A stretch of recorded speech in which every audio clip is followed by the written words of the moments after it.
ฮัลโหลสบายดีทุกคนมื้อนี้แม่บ้านจะมาแจกสูตรวิธีเฮ็ดขนมแหนบสูตรบ้านๆกินเองเฮาไปเบิ่งเครื่องประกอบหลักๆว่าจะมีหยังแดแป้งข้าวเหนียว1ถุงแป้งข้าวเจ้าครึ่งถุงแล้วในส่วนของใส่ก็จะมีมะพร้าวขูดแม่บ้านซื้ออยู่จากโฟเซนค่ะนะมะพร้าวนี่จะเป็น2ชนิดทึนทึกมะพร้าวทึนทึกแล้วก็มะพร้าวอ่อนแล้วก็จะมีน้ำตาล2ชนิดเกลือแล้วก็กะทิมะพร้าวเครื่องประกอบทั้งหมดจะประมาณนี้ขั้นตอนทำอีทเฮาจะมาปรุงในส่วนของแป้งเนาะแป้งข้าวเหนียว1ถุงประมาณ454กรัมแป้งข้าวเจ้าครึ่งถุง250กรัมรายละเอียดแม่บ้านก็จะเขียนไว้ทั้งคลิปคือเก่าแหละน้ำตาล200กรัมแล้วก็จะเป็น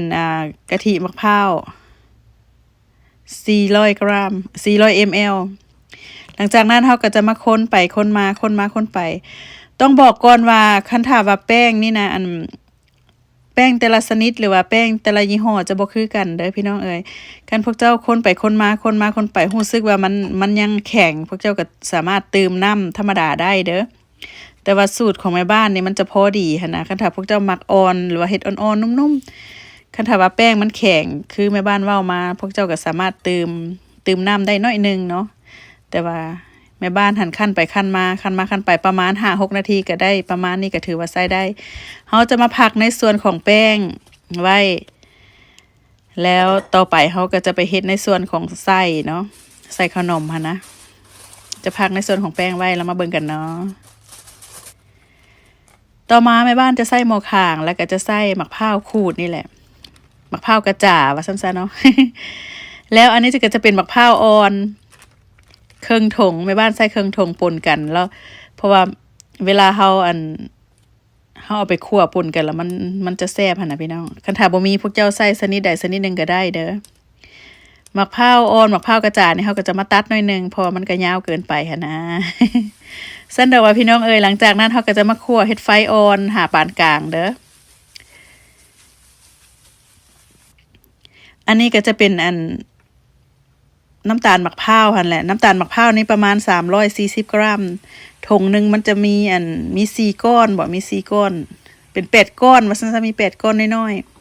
ๆอยู่ตามตลาดเอเชียจะมีขายดอกพวกเจ้าเอ้ยหลังจากนั้นเฮาก็จะมาคนจะใช้เวลาคนประมาณเกือบ10นาทีพี่น้องเกลือ1บวงกาแฟเพื่อความกลมกล่อมเนาะเพื่อความแซ่บคั่วส่วนตัวแม่บ้านเองค่อยจะมักแบบว่าคั่วเฮ็ดให้มันเอาแฮมหน่อยนึงมันจึงแซ่บพี่น้องเอ้ยซุมเจ้าเอ้ยเดี๋ยวเฮาก็จะมาคั่วไปคั่วมาไปเฮ็ดให้มันเอาแห้งหน่อยนึงหั่นแหละแต่ว่าต้องระวังได้ถ้าว่าไฟแห้งเกินไปมันก็จะเฮ็ดให้ไหม้เนาะ เฮาก็ต้องเฮ็ดใจเย็นๆแล้วก็ใส่ใจไปพร้อมหั่นนะก็จะได้ประมาณนี้หลังจากนั้นเฮาก็จะมาปั้นในส่วนของไส้มะพร้าวนี่แหละปั้นไปปั้นมามักปั้นน้อยก็ใส่น้อยมักตามแต่เฮามักเนาะว่าเฮาสิปั้นขนมหั่นต่อก้อนใหญ่หรือก้อนน้อยหั่นนะแต่แม่บ้านก็เฮ็ดซ้ำไข่ไก่น้อยนี่แหละไข่ไก่น้อยไข่นกกระทาจะประมาณนี้เด้เฮาเฮ็ดอาหารการกินน่ะพี่น้องเอ้ยแบบว่าหลักสูตรมันก็จะบ่ตายตัวหั่นนะบางคนก็มักจางบางคนก็มักเค็มคือแม่บ้านบอกแบบนี้คันถ้าว่าพวกเจ้ามักหวานก็เติมน้ำตาลใส่ได้ว่าซั่นจะประมาณนั้นหลังจากที่ว่าเฮาปั้นทุกสิ่งทุกอย่างเรียบร้อยแล้วบัดนี้ขั้นตอนต่อมาเฮาก็จะมาห่อขนมกันเลยแม่บ้านจะใส่ใบตองนี่นะใบตองก็จากตลาดนั่นแหละค่อยซื้อแบบนี้แบบเขาเจ้าตัดมานี่มันง่ายดีเฮาก็มาล้างใบตองแล้วก็มาเซตอย่างคักแน่เนาะเฮาก็มาปั้นมักก้อนน้อยก้อนใหญ่ก็แล้วแต่เด้อแล้วแต่ว่าพวกเจ้าสิปั้นแบบใดในการห่อก็บางคนก็จะอาจจะห่องามเนาะแต่แม่บ้านก็จะห่อแบบนี้มาแต่ใดแหละเฮาก็จะบีบ2เบื้องแล้วก็ห่อพับหน้าพับหลังพับไปพับมานี่มันหักสิเป็นเองเด้อ อันนี้แม่บ้านก็ห่อก็บ่ค่อยงามดอกมันขึ้นอยู่กับความชำนาญได้พี่น้องเฮาเฮ็ดอาหารการกินนะคันถ้าว่าเฮาชำนาญเฮาลึงไปแล้วมันก็จะออกมาง่ายเองหั่นนะสนุกว่าพี่น้องเอ้ยแม่บ้านจะห่อไปเรื่อยๆจนแล้วพุ่นแหละแล้วก็มาเบิ่งกันอีกเนาะ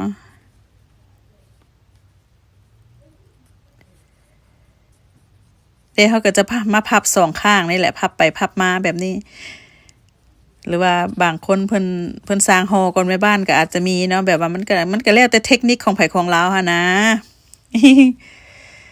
เฮ็ดขนมเฮ็ดหออีหยังก็มันก็บ่ได้ง่ายแล้วมันก็บ่ได้ยากเลยพี่น้องมันก็คือว่าเฮาเฮ็ดไปแล้วก็เรียนรู้ไป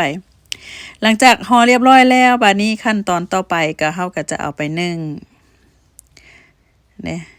เฮาเฮ็ดหยังเฮาก็ต้องใช้เวลาหน่อยนึงหั่นแหละเฮาใช้เวลาแล้วก็เฮาใส่ใจไปพร้อมอาหารออกมามันก็จึงจะแซ่บพี่น้องเอ้ย